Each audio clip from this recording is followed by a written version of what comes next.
The fourth test match between England and India have come to an end. Finally, playing his style of cricket. He's in the form of his life as a youngster to show that kind of maturity. And look at that final over. Balls 1, 4, and 6. Man United has got a new co-owner, Sir, right? And the answer was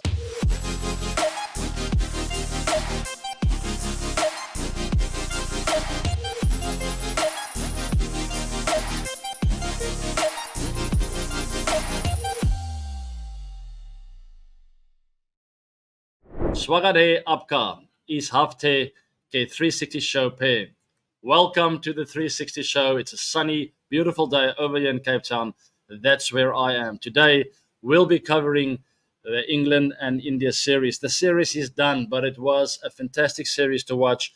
And there's another one just around the corner. One more test match to play. But congratulations, Team India, with that win. Also, Australia touring over to New Zealand. New Zealand getting thrashed in the T20 series over there on their home soil. Also, there's a very special story in the WPL with Team RCB's superstar in the making. Very exciting times. It's all on the 360 show for this week. Stay tuned.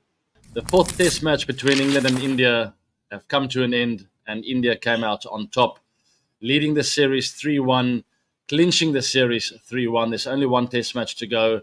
I won't say it's against all the odds. We were certainly thinking that India would come out on top in the home conditions. But remember, they were quite an inexperienced team, and there's a lot to be confident about moving into the future for Indian cricket.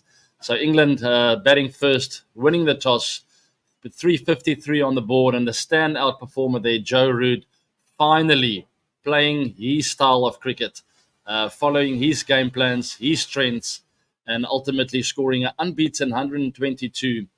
Just keeping that innings together, and you'll remember me speaking about him being the glue of the batting lineup for the English. And I'm just thankful to see him back in that mold. That's where he can be the best test player in the world. That's where he's going to break records. And that's where he's going to help England win test matches. On this occasion, gave them a fantastic start there, 353. You can argue maybe they could have gone on a bit... could have got a bigger score. Some batters guilty of not extending partnerships with Joe Root, but ultimately them batting the way I think they should be batting, and Joe just keeping things together, and the rest of them can play Bazball if they want. Akashdeep, standout performer for India on debut, 3 for 83 with Ravindra Jadeja. The name comes on again, 4 for 67. He just pops up every second test match, or almost every test match, actually, every second innings maybe. What a fantastic player, but very happy for Akashdeep. We did speak about him, where he's come from, and what a fantastic story to see him getting his opportunity, first of all, and then grabbing it with both hands. Very happy with him. And then finally, there at the back end of the innings for England, someone decided to bat with Joe Root, an unlikely candidate in Ollie Robinson, getting 58 there and really getting a nice partnership with Root. 353 for England. Was that enough? Maybe 20 to 30 shy. But ultimately, I think they were happy to take that because of the fantastic bowling that they displayed in that first innings. Bowling India out for 307 and getting a lead of 46. And a great story, Show Bashir, a youngster from England, getting a 5 for 119 in his 44 overs. Just really keeping England in the game, and rolling India for 307. And I think 46 lead, you should be pretty happy about, as long as you can make it count, which we'll cover just now. I don't think they made it count in that second innings. But standout performance for India in the first innings. Dhruv Jurel, what a great story. He's just in fantastic form, scoring a very important 90 in that first innings. And then Yashasvi, once again, his name pops up. He's in the form of his life as a youngster to show that kind of maturity is simply fantastic. And let's cover the second innings then quickly. England getting bummeled out for 145. Kuldeep coming to the party. Ashwin, 5 for again. And it just shows you the diversity and the variety in this incredible Indian bowling lineup. Simply amazing that in the first innings you had 2 different bowlers standing up, and in Ravi Jadeja and Akashdeep. And here in the second innings, just when they decide to have a bit of a rest, Kuldeep says, hold on, I want to take part in this thing, and also Ravi Ashwin again. I mean, it's just incredible how these guys keep performing, and it's not the same guys time and time again, which tells me there's a really good culture in this team. Keeping in mind all these youngsters coming through as well, there's got to be a good culture in that team if you're going to get youngsters to stand up like that, if you're going to get different players winning you the games, and simply outstanding. Zach Crawley standing out there with 60 for England in that second innings, but ultimately 145 not enough, and leaving India with a target of 192. And that's what I meant when I said they didn't make it count. That first innings lead of 46 got diminished by this 145 total in the second innings for England. They had the opportunity to extend it. Unfortunately, couldn't get partnerships going, and unfortunately, Joe Root wasn't there again to keep that glue together and to keep the batting lineup together. And then the second innings coming out, India getting 192 for 5. I won't say it was a comfortable chase, but it looked comfortable at the end on the scoreboard. Rohit really gave them a good start, which was crucial at the end of the day. And then Yashasvi Jaiswal, look at his series there. He's finishing off with a 37. Also, nice start with the road. I think that opening partnership was really important. But Jaiswal's record there just tells us about the culture of that Indian team at the moment. 80, 15, 209, 17, 10, another double 100 and 214, 73, and then finishing off with 37. And interesting, on that picture, you see Jimmy Anderson diving forward. And I think that just explains the great hands or the great state that Test cricket is in at the moment. The older generation, guys that are my age, still diving around and being prepared to put their bodies on the line for their team. And congrats to Jimmy once again for playing so many Test matches, taking so many Test wickets, but ultimately being a great team man and still putting his body on the line for his team, taking a great catch there. He's always had a great pair of hands. But what stands out and what gives me goosebumps is the way he's prepared to put his body in the line, even though he's one of the older guys in that team. Rajat Patidar not having the series of a lifetime and not one to remember. But the good thing about this Indian team, and as I was just talking about it now, is the culture. He will survive most probably in that side because of the great cricket they are playing and the results coming their way. If his attitude is catchy and he's a likable character in the change room, Rohit and the selection panel and the coaches will have the ability and the freedom to say, listen, hold on, we actually do think this guy has a bright future. We see him as part of the team moving forward, even though he hasn't been scoring runs. Let's give him a bit of a longer run. You do have the freedom to do that when you are winning games of cricket. When you're not winning, you're under pressure to let guys go and to drop them. But the standout performer of the match, Dhruv Jural, with a 19 that first innings, absolutely crucial, keeping India in the game, and a 39 not out in that second innings. If you watch the game, it got closer than we all thought it would. And that 39 not out was absolutely vitally important. There was a lot happening towards the back end of that match. And Dhruv Jural just kept things together, kept very calm, and ultimately helping India to cross the line. And then just some tweets or ex-posts from former players, some commentators, some journalists. Simon Hughes saying, this graphic demonstrates how hard it is to beat India in their own conditions. Look at their past runs of the Australian team dominating around that back end of the 90s and 2000s, winning 10 Test series at home in a row. West Indies on 8, New Zealand also 8 there. The West Indies 8 was in the 60s. That's a long, long time ago. And then India coming in with 17 consecutive Test series wins at home, which is simply outstanding. It just shows you the dominance and how difficult it is to go over there and beat them. Michael Vaughan says here, 5 world-class players missing. That's for India now. They lost the toss in a crunch game. They had a deficit in the first innings. So you've got to give full credit to India. That's a very impressive Test victory. And a lot of new young Indian players are arriving and will be around for a long time. And I did touch on that as well. The healthy state that the team looks in at the moment, the culture, that's what it's all about. I felt that I came into the Proteas setup with a very solid culture in the Graham Smith, Jar Callis, Mark Boucher, Mackay Antony, Sean Pollock. They created this incredible culture where youngsters could come in and really express themselves. Guys like myself, Dale Steyn, Hashim Amla, Morne Morkel could come in and just be themselves, be ourselves. Or I came in, I felt I could be myself, and that's crucially important in a team. When you feel a little bit insecure about yourself, you're not sure where you fit in, you're not sure about your role, you're not sure if these senior players actually want you there. It's very difficult to thrive and to survive. But that is not the case with this Indian Test team at the moment. The youngsters look at home, they look experienced, which is absolutely incredible. And it shows you what kind of leadership there is at the moment. So full credit to Rohit. I would add in Ravi Ashwin, Jadu, and a few other players that's the glue of that team and really keep the culture together, which is vitally important for youngsters to thrive in. Sambit Bal says here, this series win is hugely significant for India from the transition management perspective, must be hugely satisfying to the selectors and team management to keep the faith in the young batters. It just proves my point or amplifies my point that there's a good culture, and not only the players, but also the coaching staff, perhaps even higher up with the directors and the selection panel and the guys who are really working from the top. I know most of the selectors these days for Team India are former players, which means they understand the game of cricket. They have sympathy for some of the players. They motivate some of them. So just a healthy system, and credit to Indian cricket for that. Hemant says here it's not about winning under 19 World Cup trophies. So we take a step back now. 4 players from the under 19 World Cup 2020 have made it to international cricket: Jaiswal, Bishnoi, Tilak Varma, and Jural. That's the biggest success of age group cricket to provide stars for the future. And so you can go that far back and to explain in what a healthy state Indian cricket is at the moment. You can look at the under 19 team, how well they've performed over the years, and the kind of incredible talent that keep coming through. And you know what's even on top of that?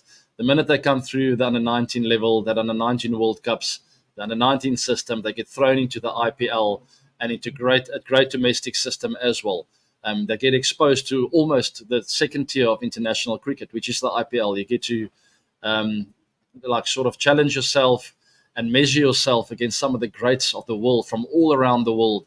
So just an incredible tournament it is, the IPL, and gives the youngsters of India great exposure. And you can see that in a Jaiswal, Dhruv Jural, some guys who seem to be inexperienced, but they come into the Indian Test team and they look at home.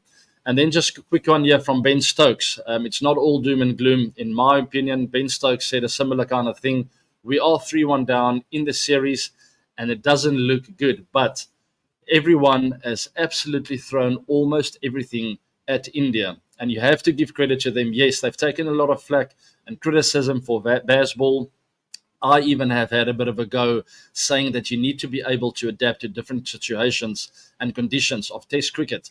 You can't just play one Bazball kind of format or game plan. You need to be able to adapt and to be a bit versatile when it comes to Test cricket. And I think Ben Stokes hit the nail on the head here when he said, listen, we gave it our absolute best. And I think they did. They showed a lot of character. They have fought. They won a Test match there, which is not easy in India. They let slip of some great opportunities. So they did get themselves into good positions. No better example than this last Test match, a lead of 46 in that first innings. They didn't make it count in that second innings. Unfortunately, they had them times of dominance. They had their moments where they could close the curtain on India, but they didn't. So they were closer than everyone thinks. And it's very easy to go, yeah, but you guys were ridiculously terrible, just playing Bazball. Look at the way you get out all the time, reverse sweeps, this and that. I think they came closer than we think. And I think we have to give them a bit of credit. And congrats to Ben Stokes, Baz McCullum, and his team for fighting it out. And there's one more Test match to go.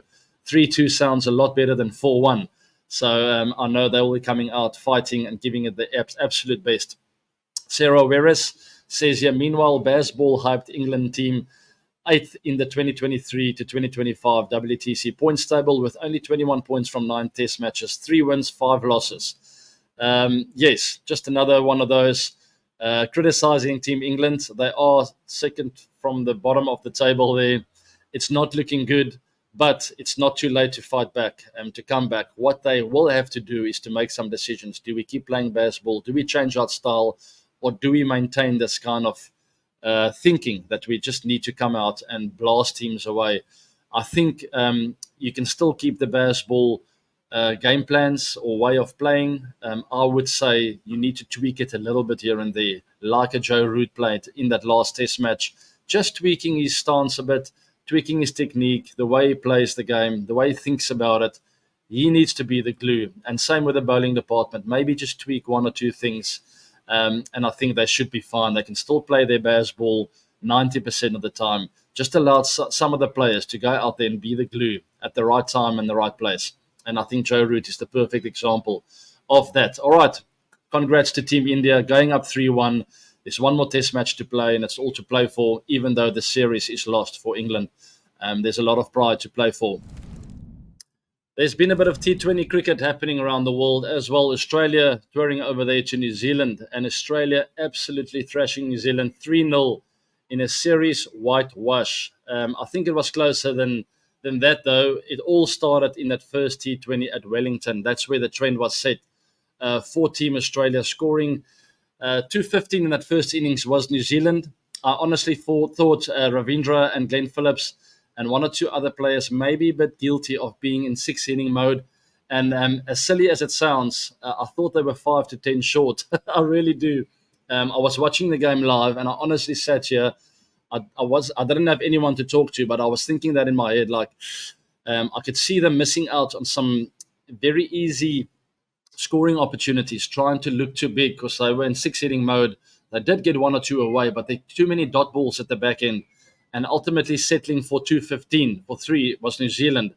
And even though they bowled very well and they had Australia under big pressure, I always thought like if they get one partnership here, New Zealand will be in trouble, which ultimately ended up happening right at the back end with Tim David playing a fantastic knock. But New Zealand opened up that door for them, unfortunately losing that first one. And that just opened up the door for Australia to decide, you know what, we have an opportunity to absolutely dominate New Zealand on their home shore, which they ended up doing, winning games 2 and 3 in Auckland over there. The second game, a convincing win.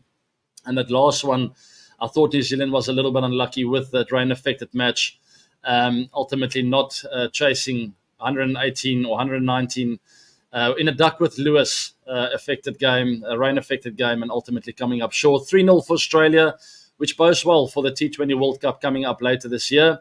Over there in the US, I'm very excited about the venues that we see on the fixtures list. Absolutely exciting.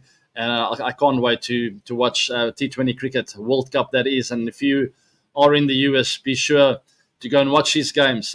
It's happening everywhere in the West Indies, over on the US shores as well. And there's the fixtures for New Zealand and Australia. New Zealand up against Afghanistan, West Indies, Uganda, and Papua New Guinea.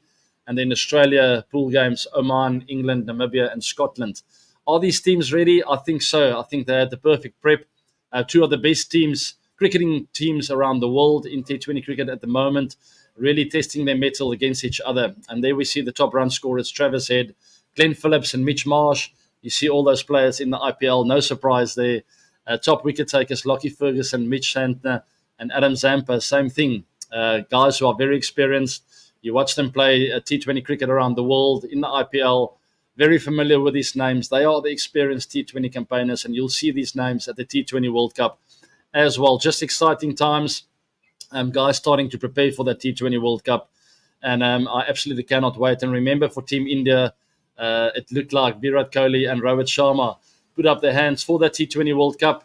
And I can't wait to watch the two of them play T20 cricket, having a full go at winning another World Cup, and sort of at the back end of their careers, looking for a bit of dominance and a bit of cherry on the cake stuff. Absolutely nothing wrong with that. A feel-good story, and I'm very happy to report this to you guys. I absolutely loved reading these quotes from Asha Shabana. She got 5 for 22 in that game against UPW. And look at that final over, balls 1, 4, and 6. That's the final over she bowled, absolutely ripping the game open and winning that match for RCB under pressure right at the back end of the innings, going out there and winning the game for RCB. And a lot of credit has got to go to the scouting system of RCB. And Asha Shabana talks about it here. She quotes, WPL changed not just my life, but the lives of so many others, particularly those of domestic players.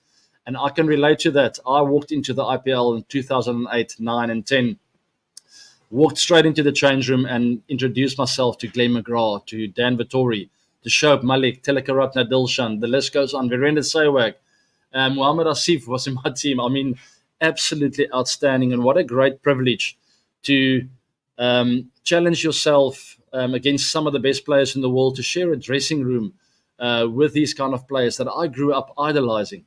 And same with Asha Shabana. She talks about Elise Perrier, Risha Ghosh, Sophie Devine, Smitri Mandana. All of a sudden, she's sharing dressing rooms with some of the best players in the world, and all these domestic players get these opportunities. She's also quoted saying, "I always loved cricket, but I did not know women's cricket existed. I would get some newspapers, roll them, and secure them with rubber bands." That's how they played cricket. They made cricket balls with that in Milma packets. I'm not sure how I do it, but that's what she bowled with. She also had a brother, Anoop, who aspired to be a cricketer one day, but it didn't work out for him. But she talks about how he motivated her to keep going, to follow her dream. It's really a beautiful story, and once again reminds me a bit of my own story with two older brothers. Really just being there for me, being my security, and always just backing me up when things didn't go my way, and always telling me, "You are the best. Keep going, keep going." And sometimes in life, that's what we need. We need that kind of support. We need that love from people who are dearest to us. And Asha Shabana certainly have that growing up with her brother pushing her. She didn't have a very easy upbringing. She wasn't silver spooned and didn't go to all the best schools, but it just shows you it doesn't matter where you come from. Your dreams can still come true. You just need to really fight hard, never give up, and have some people around you really care about you, people who love you like a brother. And also some scouts got to be given credit. The RCB scouting system, absolutely fantastic, not giving up on her, and giving her the freedom to go and express herself and just get wickets and do what she does best, and that's to play cricket. I think some of the IPL teams have fantastic scouting systems. I think of RCB, Mumbai Indians, Chennai Super Kings, Gujarat Titans perhaps. All these teams have scouting systems, and it's absolutely fantastic to see some players come through that we are not very familiar with. So it is a real feel-good story, and Royal Challengers Bangalore tweeted here, Shabana show with a 5 at the start. She's the first spinner to take a 5 in WPL, first fifer of the WPL 2024. Congratulations to you. Very proud of you. Keep it going. Keep taking those fifers and keep winning games of cricket for RCB. Let's move on to AB Reacts. All right, on AB Reacts in today, I'm happy you spoke about Ashwin, the legend who he is. Thank you very much for that, KV5594. I'm also happy you spoke about him. It's much deserved. He's a fantastic cricket player, and as I said in that last show, he doesn't always get the credit that he deserves. He's a stalwart for India. He always features, like he did in that last test match again, getting another fifer. Simply outstanding. And yes, as you mentioned at the back end, I hope you and Ash do a YouTube live together soon. So I will reach out to Ash. In fact, I have reached out to Ash, and we are in contact with each other. And hopefully he will be on here soon, leading up to that IPL. I think it's a perfect time to pick his brain a bit about cricket, about life, and about what he thinks of this coming IPL. So stay tuned for that. It'll be a nice build-up, and I think he's going to make a great candidate on the show. I'm looking forward to that. More on AB Reacts. Which PSL team is the best? Yes, I have been in touch with Babar Azam, and that's going to be my pick. The Zalmi. I think they've had a decent start to the tournament. I think they're a fantastic team. Even though I'm a Lahore Qalandars fan and I played for them, I want Babar on the show, so I'm going to say Zalmi is the best. I think it's a fantastic tournament, the PSL. Very similar to the IPL. Every year you see youngsters popping up. You see new talent winning games of cricket, and ultimately going on playing for their countries. I think we have the same system here with the PSL, and very happy for Pakistan cricket getting a tournament like this, where it's very watchable, it's very exciting, and all this talent coming through. Every year there's new names popping up left, right, and centre, and the stories from where these players come from is just absolutely incredible. So keep your eye out on the PSL then. There's more games coming up, and keep an eye out for Babar Azam. Hopefully, just after the PSL, we'll get him on the 360 show. Cryptic Cats 5021, has your golf become better since retiring from cricket? I would like to think so. I'm certainly more consistent. I'm more in tune with my swing. But it's still a mental game. This is where the game is won and lost, similar to cricket. So I'm still working on the mental side of golf. It would be great, AB, if every week you try and say a single word in Hindi or in Kannada, for that matter, for the RCB fans. Thank you very much. I've been working on that with my team, and it's very entertaining. It is one of the biggest regrets of my life that I didn't pick up Hindi or Kannada or one of those languages while playing IPL since 2008, spending a lot of time there. I thought about it a couple of seasons. Being there in 2011, I remember I sat in my hotel room and I thought, what about starting some kind of online, teaching for teaching platform, trying to get to know a little bit more about the languages in India, maybe picking up on some Hindi words. It's really one of my biggest regrets not being able to speak more of that. I'm working on it now, but slowly but surely, maybe I'll pick up on some phrases. So thanks for that and enjoying that. It's great to get the feedback. Last but not least, congratulations, sir, for becoming an uncle to the Kohli family. Thank you very much. And I'm very happy for Anushka and Virat. I think you won't get better parents around this world. And it's a huge blessing. It's a huge honor to be parents, and I don't think they get better than Anushka and Virat. So congrats to my two really good friends. More on Avery X, Tristan Stubbs getting a triple hundred. Absolutely over the moon for this guy. He's been earmarked as a shorter form player. Everyone knows him as a T20 player, and he walked out here and he scored a triple hundred in the domestic scene over here in South Africa. News 24 says Tristan Stubbs stakes massive Proteas claim as he enters pantheon of first-class triple centurions. I watched this guy play in the SA20 and I saw a bit of form coming to the front, and he's just playing great cricket at the moment. To be able to do this in different forms is not easy, in the different formats of the game. And absolutely fantastic to watch him go from T20 cricket in the Betway SA20, going on to fore cricket and scoring a triple hundred, breaking records over here in South Africa, putting his hand up for that Proteas Test team, also the T20 team, also the ODI team. I think he's a wonderful cricketer, and I think it's great for the future of South African cricket and also IPLs and different T20 leagues around the world. Talking about T20 leagues around the world, Man United has got a new co-owner, Sir Jim Ratcliffe. And the reason why I want to bring this up is because we're going to look at the format that they've got going here, the system. Look at that. From the bottom to the top, who's got to report to who? And I can tell you that it's an absolutely fantastic system to run it as a business. It gives the players freedom just to go out there and to play and express themselves. When the business is run like this, and there are quite a few IPL teams that are run like this as well. I think of RCB, Mumbai Indians.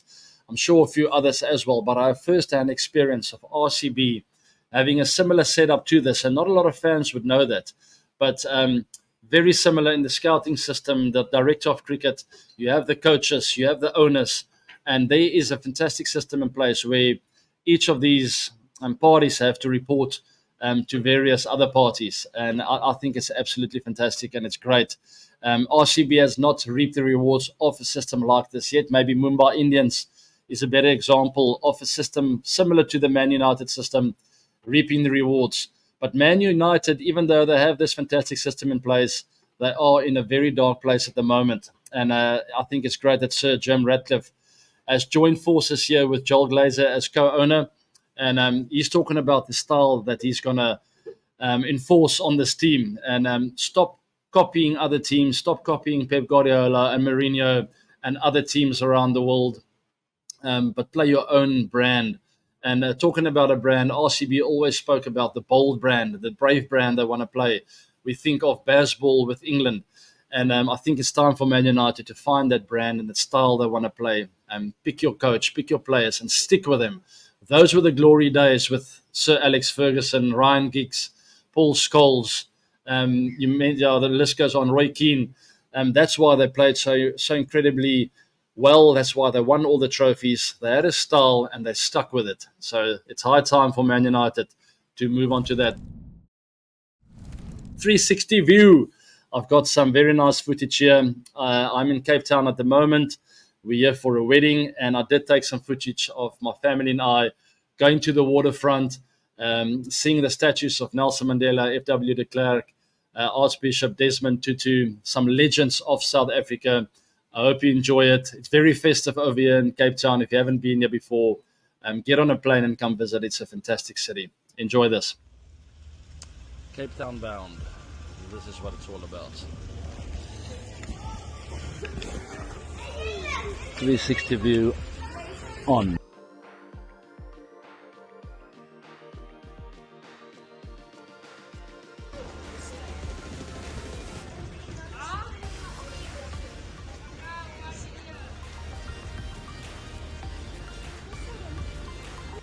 This yacht will be heading out to the ocean where Robben Island is and the deep blue sea.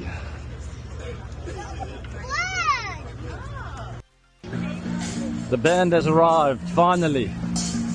This is what we came for. The vibe is on.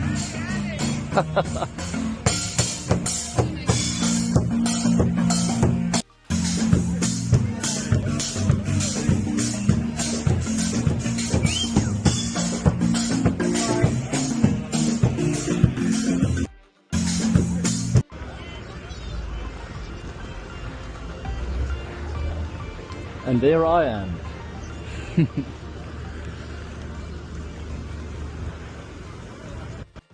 That's a 360 view.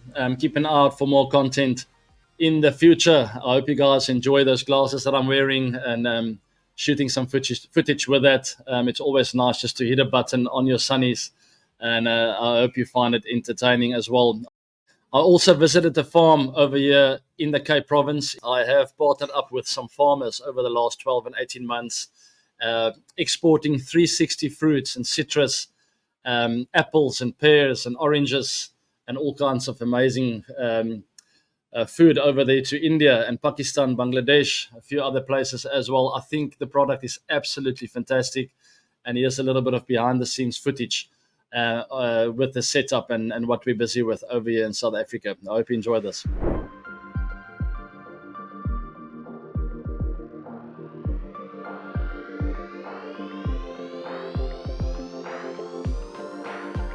If you haven't been to Cape Town and the Cape Province before, there's so many incredible things to see here, from wine farms to the mountain, the beaches. I'm not promoting Cape Town whatsoever. It's just one of the most beautiful cities in the world. Get on a plane, come and visit, and then you can maybe just tell me what you experienced over here. It really is almost like life-changing in a way to spend time over here in Cape Town. I have a wedding on this weekend. It's my wife's brother's wedding, so it's my brother-in-law's wedding. It's going to be absolutely beautiful, and one of the wine farms just outside of Cape Town. We can't wait for that. I'm looking forward to it, and I will be reporting back possibly with some footage if the bride and groom allows me to. The 360 quiz for this week. Let's rather cover last week first.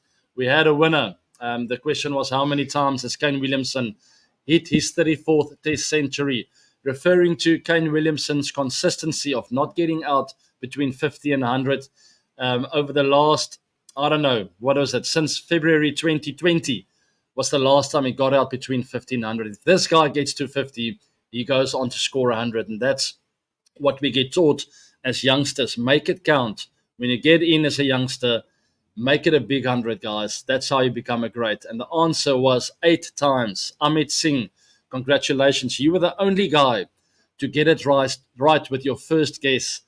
So very proud of you, Amit. Congratulations. You will be receiving your prize very soon. And in this week's 360 quiz, who were the RCB scouts that spotted Asha Shabana? We did speak about them earlier. I deliberately didn't mention their names, but you guys can do a bit of reading, right? And I hope you get it right. What a fantastic performance by Asha Shabana. Very proud of her, our RCB player of the week, if I can call her that, and hopefully more fivers to come for her. Thank you very much for joining me on the 360 show. I'm reporting here from sunny and beautiful Cape Town. Like, share, and subscribe to the channel. Follow me in socials to stay in the loop. And I will be seeing you guys next week. Have a fantastic day wherever you are in the world. Cheers for now. It's all over the place. Swagada स्वागत है आपका इस हफ्ते के 360 show पे. Okay, let me try. स्वागत है आपका इस sorry. स्वागत है आफ्ता sorry आपका स्वागत है आपका. Okay, here we go. स्वागत है